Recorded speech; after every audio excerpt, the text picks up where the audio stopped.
high-stakes phone call between US President Donald Trump and Ukrainian leader Volodymyr Zelensky, Axios reports that Trump has promised to send more US-made Patriot missile interceptors to Ukraine. But here's the catch. The number is startlingly small. Only 10 interceptors are on the table, for now. Before the call had taken place, Zelensky had even mentioned that he hoped to speak with his US counterpart Donald Trump in the coming days about the supply of US weapons to Ukraine. Of course, we count on continuation of American support, because there are some items which Europe, it's a pity, but which Europe doesn't have for today, especially when we speak about PAC-3. I mean that missiles for Patriot systems. This is crucial. This latest promise highlights a strategic shift in Washington's approach to the war in Ukraine. The Trump administration is dialing back large-scale weapons transfers, instead offering what it calls defensive support in smaller quantities, while simultaneously reopening dialogue with Moscow and pushing for a ceasefire. According to Axios sources, Trump told Zelensky last Friday that the US would send 10 Patriot interceptors immediately. Just 10.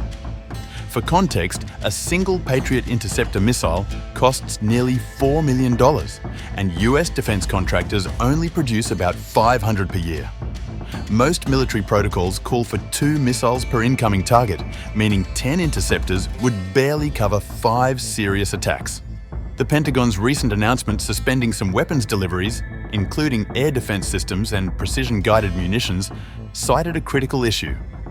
America's own weapons stockpiles are running low.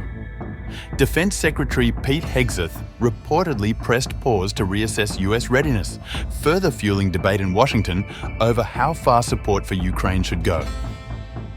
In the same call with Zelensky, President Trump reportedly said he would help Ukraine source additional munitions elsewhere, specifically by pressuring Germany to provide one of its own Patriot batteries.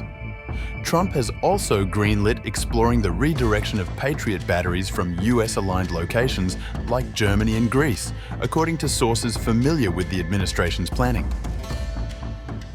This limited arms support marks a dramatic departure from the Biden-era policies, which involved multi-billion-dollar packages and relentless arms transfers to Kyiv. Trump's approach is more transactional, strategic, and controversial. Instead of ramping up military aid, he's reopening direct talks with Moscow, positioning the US as a broker for peace. Unsurprisingly, the Kremlin is watching every move. Russian presidential spokesman Dmitry Peskov noted the inconsistency of US rhetoric. On one hand, Washington talks about peace. On the other, weapons, however limited, still flow to Ukraine. Peskov said continued arms deliveries only prolong hostilities and do not contribute to peace. What's the endgame for Trump? Analysts say his team wants to engineer a ceasefire deal that sidesteps further military escalation while preserving Ukraine's sovereignty. A diplomatic coup he could use as a major foreign policy victory during the US election season. But critics argue this strategy leaves Ukraine vulnerable and signals weakness to Russia. As of now, there's no timeline for the delivery of these 10 Patriot interceptors, nor is there confirmation of follow-up shipments. What we're witnessing is a balancing act. Trump attempting to de-escalate a foreign war, preserve US strategic strength, and satisfy allies, all while navigating intense domestic scrutiny.